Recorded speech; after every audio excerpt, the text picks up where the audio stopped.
কত কষ্ট। মা আয়েশা সিদ্দিকা বলেন, পৃথিবীর মানুষেরা রে, আমার নবী যেদিন আমার হুজরায় আসতো আমি দেখেছি কিছু সময় ঘুমাইয়া বাকি সময় কাঁদতো। কোনদিন আমার নবী রাত্র ভরে ঘুমায় না, পেট ভরে নবী খানা খায় না, ভালো পোশাক নবী গায়ে দেয় না, আরামের বিছানায় নবী পিঠ লাগাই না। এরে পৃথিবীর মানুষেরা, একদিন আমার নবী গভীর রাত্রে ঘরের দরজা খোলা, আমি বিছানায় তালাশ করি, রাসূলকে পাই না। বাহিরে দেখলাম আশপাশি ঘরের পাশাপাশি দেখলাম, কোথাও নবীকে পাই না। বসে বসে কাঁদতেছি, নবী কোথায়, নবী কোথায়, নবী কোথায়। রাত্র শেষ হয়ে গেলে মসজিদে নববীর মুসল্লিরা ডাকে, নবী কোথায়। সারাদিন পার হয়ে গেল, নবীর সন্ধান মিলল না। আমার নবী একেবারে নিরিবিলি নির্জন পাহাড়ের নিচে সেজদায় পড়ে গো, উম্মতের মায়ায় কান্দে। সারাদিন পার হয়ে গেল, 2 দিন পার হয়ে 3 দিন, যেদিন পার হতে যাচ্ছে সেদিন মদিনার কারো চুলায় আগুন জ্বলে না।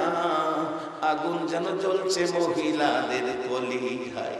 মার কোলের শিশুরা দুধ খায় না, মুখের দিকে তাকাইয়া প্রশ্ন করে, মা, মা গো, বলো গো আমার এতিম নবী কোথায়, এতিম নবীর খবর দাও।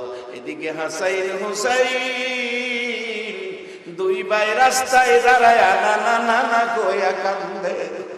খাতুনে জান্নাত ফাতেমাতুজ জাহরা বাবার মায়ায় দরজা বন্ধ করে কান্দে। 3টা দিন যেদিন পার হয়ে যাবে, হযরতে আবু বকর, হযরতে ওমর 2 জন পাগলের মতো দৌড়ায়, এতিমের মতো কান্দে, পানিটাও খায় না। যাইতে যাইতে মদিনার শেষ প্রান্তে কিছু লোক বসে কি যেন চিন্তা টেনশনে আছেন।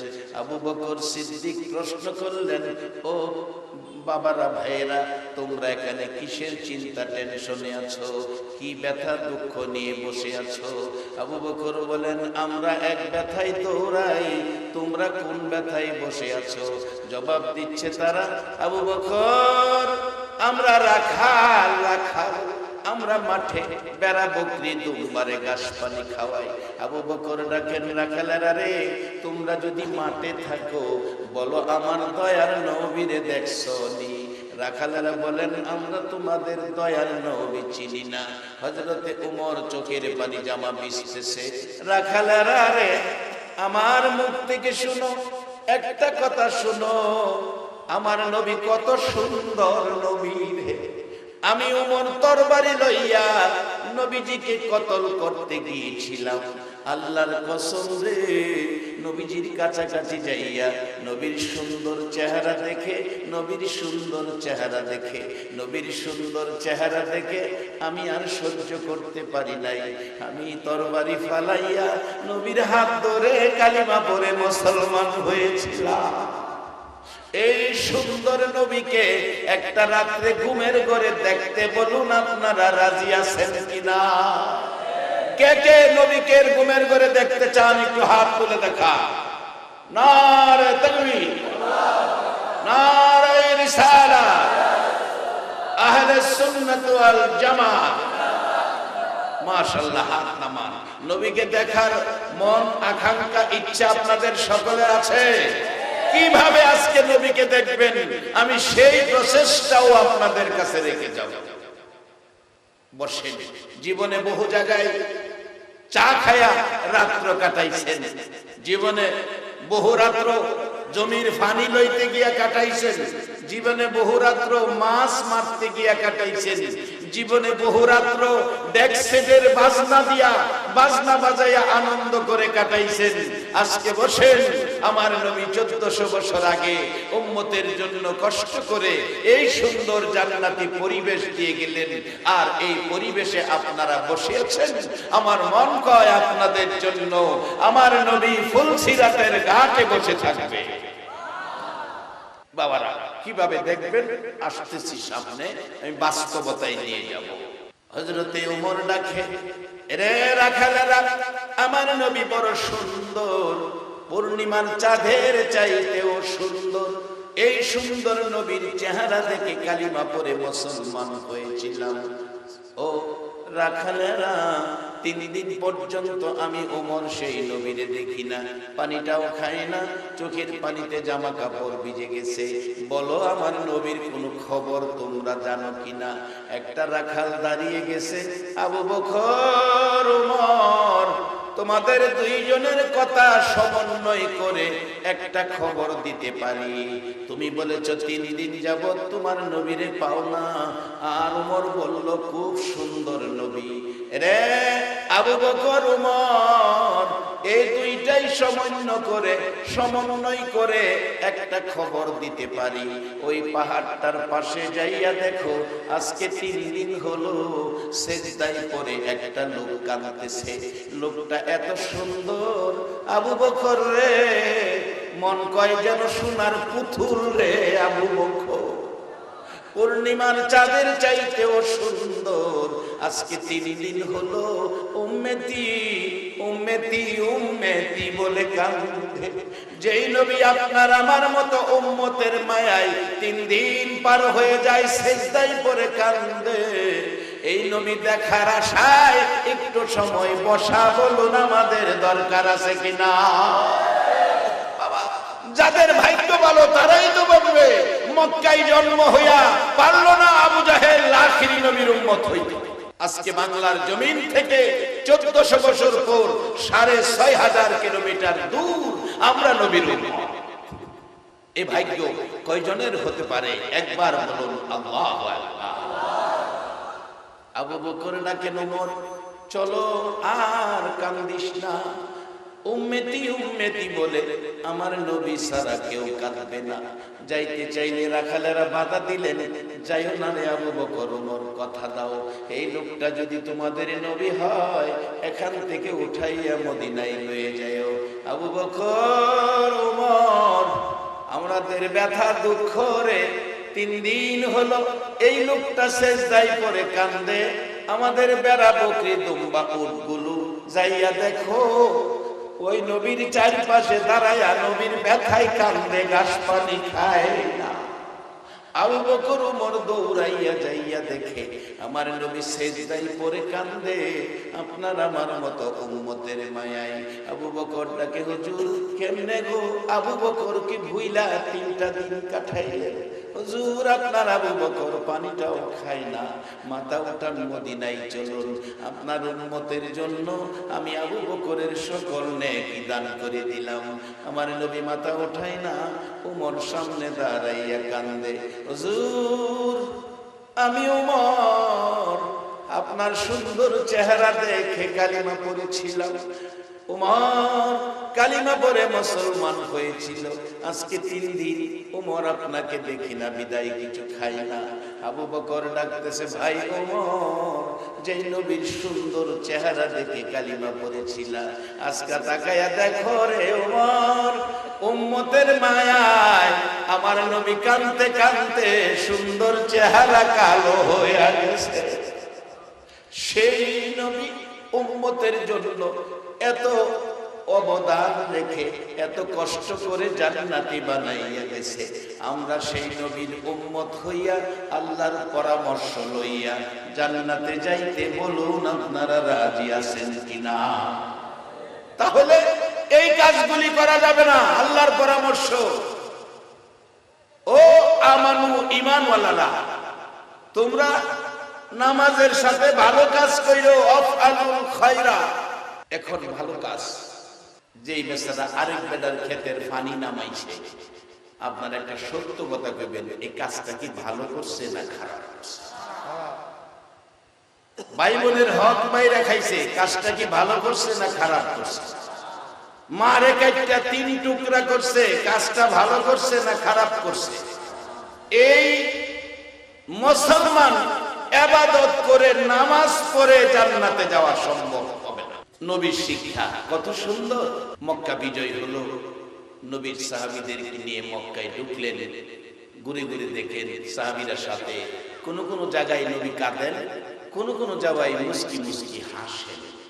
এইভাবে দেখতেছেন, হঠাৎ দেখে একটা বুড়ি মহিলা, বুড়া মানুষ, সে প্রয়োজনীয় মালামাল গাঠুরি বানায়া পালাইতে চাইতেছে, গাঠুরি মাথায় নিতে পারে না, শেষ রাইতেছে।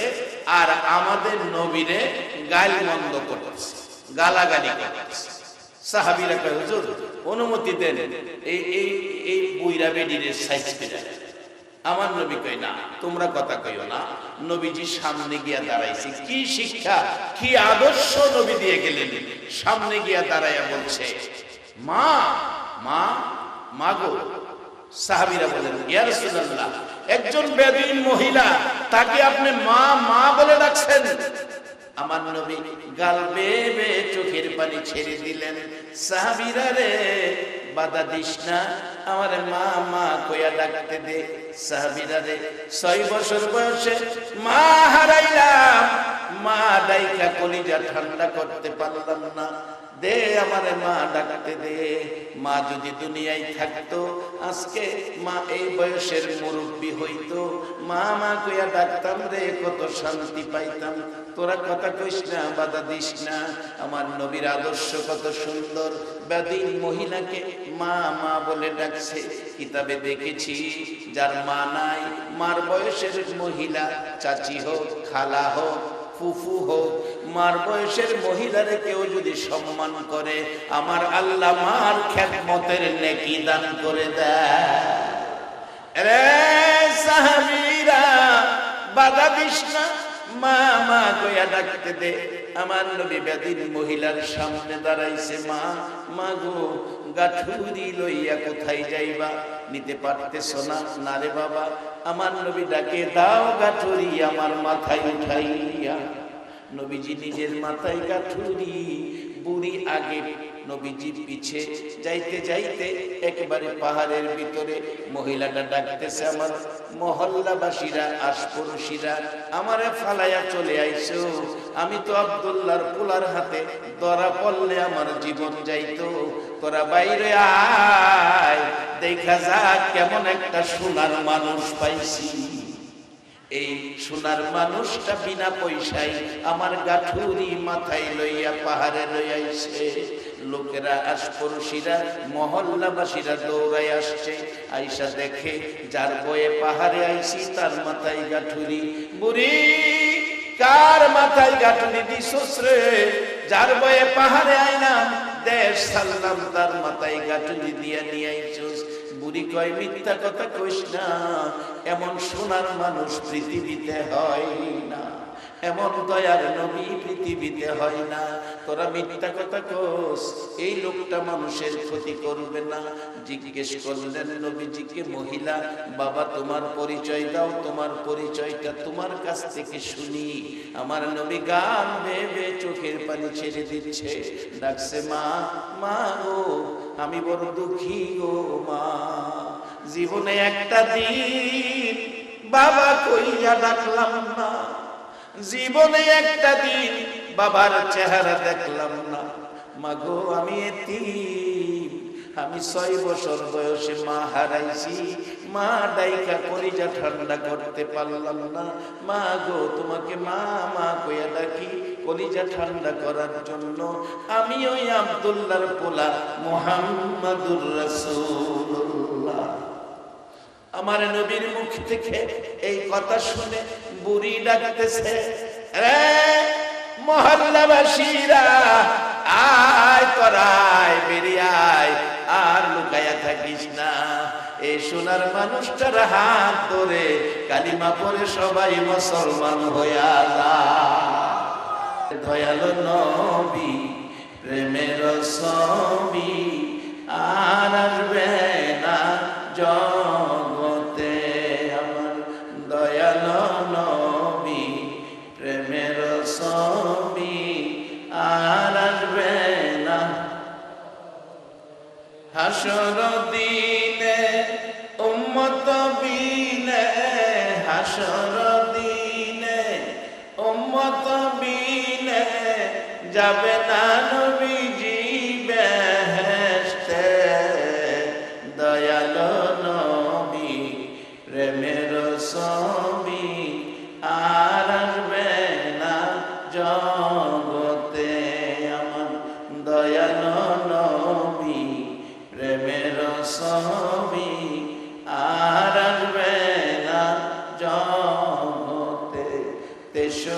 সাল জিন্দেগি কাছে বলে উম্মতি 63 সাল জিন্দেগি কাছে বলে উম্মতি এখনো কান্দে শুয়ে মদিনাতে নবী এখনো কান্দে শুয়ে মদিনাতে দয়ালো নবী প্রেমের ছবি আর আসবে না জগতে আমার দয়ালো নবী প্রেমের ছবি আর আসবে না জগতে রে বাবা রে বেরা মাহারা বাবা হারা ব্যথা লইয়া 63 বছর জিন্দেগি কষ্ট করে উম্মতের জান্নাতি বানাইলেন আর আমার আল্লাহ পরামর্শ দিতেছেন জান্নাতের পথ ধরে রাখার জন্য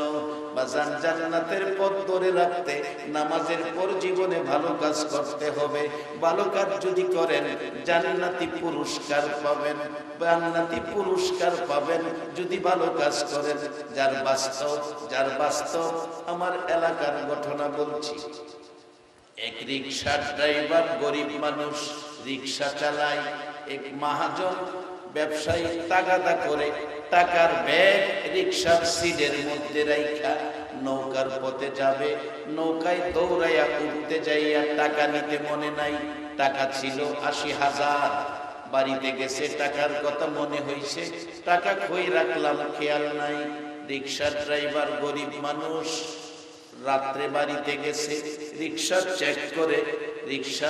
চেক করে থামাইয়া শুইবেন ঘরে সিট উঠাইয়া দেখে সালার ব্যাগের ভিতরে টাকা 80,000 টাকা নিয়ে বাড়িতে বিবিরেও দেখাইল না থামাইয়া রাখছে এই টাকার মালিক তো আমি না টাকার মালিক মহাজন ভুলে রাইখা গেছে এখন 100 টাকার নোটটা রাস্তায় ফালাইয়া ওর শূন্য যাওয়ার সময় কি মনে করেন ফিরা গেলে ভাইবেন ও মুসলমান আজকে বিশ্ব জুড়ে মুসলমান মার খাইতেছে কেন মুসলমান পুরাপুরি ভাবে এই আল্লাহর বিধান নবীর কথা মানতেছে না বিদায় মুসলমানদের উপর বিপদ শুধু বিশ্বের মুসলমান নয় আমাদের উপরও বিপদ আসতেছে যদি আমরা সাবধান না হই সাবধান হতে হবে এই বিপদ থেকে বাঁচার জন্য আজকে আপনার বাড়ির একটা কাজের লোকেরে যদি কেউ আঘাত করে আপনি দৌড়ে যাবেন আমার বাড়ির কাজের লোকেরে মারলে কি লেগা প্রতিশোধ নেবেন প্রতিবাদ জানাবেন আর বিশ্বের মুসলমান মার খায় আমার আল্লাহ কোনো প্রতিবাদ কোনো প্রতিশোধ নেয় না কারণ হলো আমরা ভালো কাজ করি না আল্লাহ গিয়া প্রতিশোধ নেয় না আর না হয়তো যারা ভালো কাজ করত তাদের জীবনী খুলুন ওমর ফারুক রাদিয়াল্লাহু তাআলা রাস্তায় বাঘ শুয়ে রয়েছে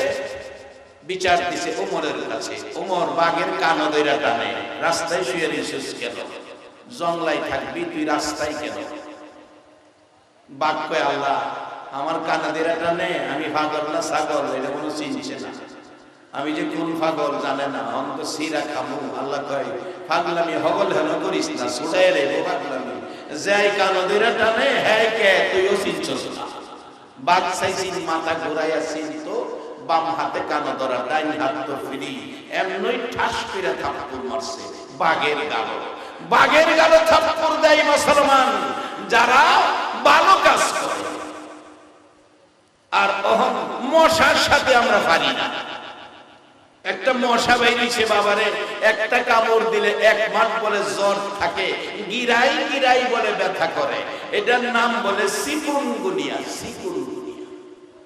বাজান চিকুনগুনিয়া মশার যদি এত পাওয়ার হয় আর মশাটা যদি মুড়া গনিয়া হইতো তাইলে অবস্থা কি হইতো সেই বিপদ থেকে বাঁচার জন্য জীবনে ভালো কাজ করেন ভালো কাজ করবেন নবীকে দেখবেন ভালো কাজ করবেন জান্নাতুল মাওয়া পুরস্কার পাবেন কিভাবে জান্নাতুল মাওয়া পুরস্কার পাবেন কিভাবে নবীকে দেখবেন এই দুইটা পয়েন্টে আমার মূল আলোচনা এখন এই দুই মূল আলোচনার মধ্যে এসে গেছি তারপরে আপনাদেরকে নিয়ে দোয়া করব বাজান দোয়া না করে কেউ যাবেন না।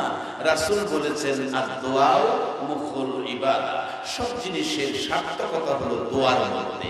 কাজেই এই মাহফিল সার্থক হবে আমরা যখন দোয়ায় হাত বাড়াবো। বলতেছিলাম নবীকে কেমনে দেখবেন, আল্লাহর দেওয়া জান্নাতুল মাওয়া পুরস্কার কেমনে পাবেন। এবার রিকশা ড্রাইভারের বাস্তব জীবনী দেখুন। রিকশা ড্রাইভার টাকা বিবিরেও দেখাইলো না, ছেলে মেয়েরেও দেখাইলো না। কারণ মহিলা মানুষ এত টাকা দেখলে হয়তো বলতে পারে টাকা থামায় নাও, থামায় নাও। আল্লাহ মিলাইছে, রিকশা ড্রাইভার বিবিরেও দেখাইলো না। সকালবেলা ঘর থেকে নাস্তা খাইয়া ব্যাগ লইয়া বাহির হইছে। বিবি জিগাই কই যাও? রিকশা চালাইবা না? ব্যাগ হাতে কেন? ব্যাগের মধ্যে কি? ড্রাইভার বলছে দেখ ব্যাগের মধ্যে কি। ব্যাগটা খুইলা দিলে শুধু টাকার বান্ডিল, ৮০,০০০ টাকা। বিবি কই এত টাকা? কই যাও? বিবি এটা মহাজনের টাকা দিয়াছি। ডাকতেছে বিবি তোমার কি মাথা খারাপ নাকি? এত টাকা পাইয়া মানুষ গড়তে বাইরে গড়ে ৩২০০ টাকা তখন স্বর্ণের বুড়ি। আমারে ২ বুড়ি স্বর্ণ কিনে দিবা, বাকি টাকা যা করো কইরো, জীবনে একটু স্বর্ণ পরি নাই, এ আবদার তোমার কাছে। রিকশার ড্রাইভার কয় বিবি গো টাকা আমার না, টাকা মহাজনের। টাকা লইয়া মহাজনের বাড়ির, শীতের দিন ছিল, রোদ্রের মধ্যে মহাজন বসা। আসসালামু আলাইকুম চাচা। ওয়ালাইকুম সালাম। চাচা আমারে চিনছেন? না বাবা চিনি নাই, আমি রিকশার ড্রাইভার। আপনি কালকে আসছিলেন? আমার খেয়াল নাই বাবা, চিনতে পারি নাই। বাবা আমারে না চিনলেও দেখেন তো ব্যাগটা চিনেন কিনা। ব্যাগটা দেখে বলছে হ্যাঁ ব্যাগটা আমার। ব্যাগে কি আছিল চাচা? ৮০,০০০ টাকা। দেখেন গয়না ৮০,০০০ ঠিক আছে কিনা। রিকশার ড্রাইভার গরিব মানুষ, বাবা ভালো কাজ করেন, জান্নাতুল মাওয়া পুরস্কার পাবেন। এবার চাচাটাকে ড্রাইভার রে ৮০,০০০ টাকা পাইয়া যে লোক বাড়িতে নিয়ে আসে সে আমার টাকা ধরে নাই, আমার বিশ্বাস গন্তে হবে না। ড্রাইভার কয় চাচা গয়না বুইজা রাখেন আমার আত্মতৃপ্তি পাওয়ার জন্য। ও মুসলমান, ১০০ টাকার রূপ সামলাইতে পারো না, এই জন্য বিশ্ব বাজারে মাইল খা। এই মুসলমানের পাওয়ার জঙ্গলার বাঘের চেয়েও বেশি, সিংহের চেয়েও বেশি। আজকে সেই মুসলমান মাইল খাইতেছে একটাই কারণ, তারা ভালো কাজ করে। আল্লাহ বলছে ইবাদতের পরে ভালো কাজ করতেন। যদি ভালো কাজ করেন তাইলে কোরআন বলছে লাআল্লাকুম তুফলিহুন, তুমি সফল কাম, তোমার জীবন ধন্য। 10টা পৃথিবীর সমান একটা জান্নাতের মালিক তুমি হয়ে। আর এই জান্নাতের মালিক বানানোর জন্য আমার আপনার নবী 63 বছর খায়া না খায়া কষ্ট করেছে, সাদা জামা লাল করেছে, মার খাইতে খাইতে বেহুশ হয়েছে। অবশেষে মহাজন টাকা গণলেন, ঠিক আছে ৮০,০০০। ১০,০০০ টাকার একটা ভান্ডিল। ওই সময় সারাদিন রিক্সা বাইরে ১০০ টাকা ১২০ টাকা কামাইতে পারত। ১০,০০০ টাকার ভান্ডিল পুরস্কার দিলেন, নাও তোমারে পুরস্কার দিলাম। রিক্সার ড্রাইভার কয় চাচা কি দিলেন? কি দিলেন? গো বাবা ১০,০০০ টাকা পুরস্কার দিলাম। চাচা আমি তো টাকার জন্য আসি নাই, টাকায় যদি ইচ্ছা থাকতো তাইলে তো আমি ৮০,০০০ মাইরা দিতে পারতাম। চাচা আপনার টাকা আপনাকে বুঝাইয়া দেওয়ার জন্য আসছি, আপনার হক আপনার কাছে পৌঁছে দেওয়ার জন্য আসছি। চাচা টাকা লাগবে না, দোয়া কইরেন, ওই অপেক্ষায় আছি। আলেম ওলামাদের মুখে শুনেছি ওয়াজ মাহফিলে যাইয়া, ওয়া আম্মা মান খাফা মাকাম রাব্বিহি ওয়া নাহান নাফসা আনিল হাওয়া ফা ইন্নাল জান্নাতা হিয়াল মাওয়া। যারা আল্লাহকে ভয় করে, নিজেকে অন্যায় থেকে বাঁচাইয়া ভালো কাজ করে গো চাচা, আল্লাহ বলে তারে জান্নাতুল মাওয়া পুরস্কার দেয়। চাচা গো আমি আপনার দেওয়া পুরস্কারের আশায় আসি নাই, আমার আল্লাহর দেওয়া জান্নাতুল মাওয়া নেওয়ার জন্য এসেছি। চাচা দোয়া কইরেন, আমি আল্লাহর জান্নাতুল মাওয়া পুরস্কারের অপেক্ষায় আছি। আমার আল্লাহ বলেছে ওই জাতীয় ব্যক্তি যারা ভালো কাজ করে তাদের জন্য জান্নাতুল মাওয়া পুরস্কার বাজেট করে রাখছে। আজকের মাহফিলে যারা বসে আছেন গো, জীবনের একটা ভালো কাজ যদি আল্লাহর কাছে পছন্দ হয়, আল্লাহর কসম আপনি জান্নাতুল মাওয়ার মালিক হয়ে যাবেন। আসেন আমার নবীকে স্বপ্ন দেখবেন, নবীকে স্বপ্ন দেখবেন। একেবারে সহজ রাস্তা, কিতাবী ঘটনা বলছি।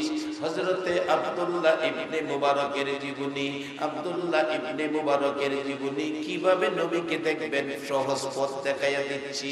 আরাফাতের মাঠে 2 দিন বৃষ্টির জন্য নামাজ পড়লো, 2 দিন বৃষ্টির জন্য নামাজ পড়লো, বৃষ্টি হলো না।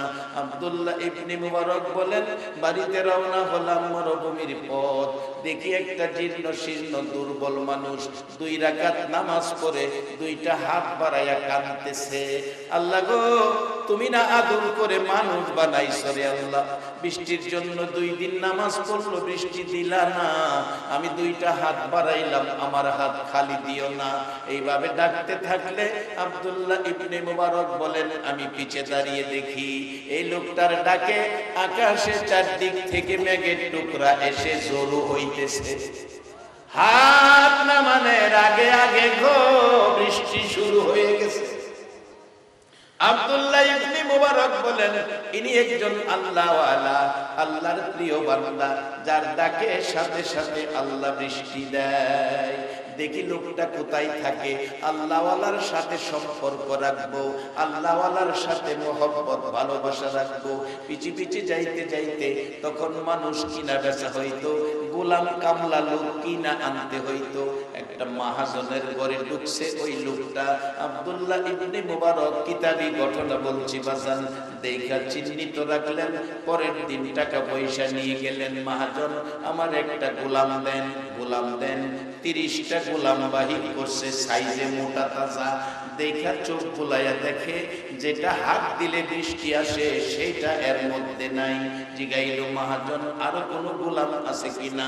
আর একটা গোলাম আছে দুর্বল, সেটা কোনো ভালো কাজ করতে পারবে না, একেবারে দুর্বল। রে মাহাজন, ওই গোলামটারে দেখাও। ঘর থেকে বাহির করার পর আব্দুল্লাহ ইবনে মুবারক তাকাইয়া দেখে ইনি হইল এই গোলাম যিনি হাত বাড়াইলে আমার আল্লাহ সাথে সাথে বৃষ্টি দেয়।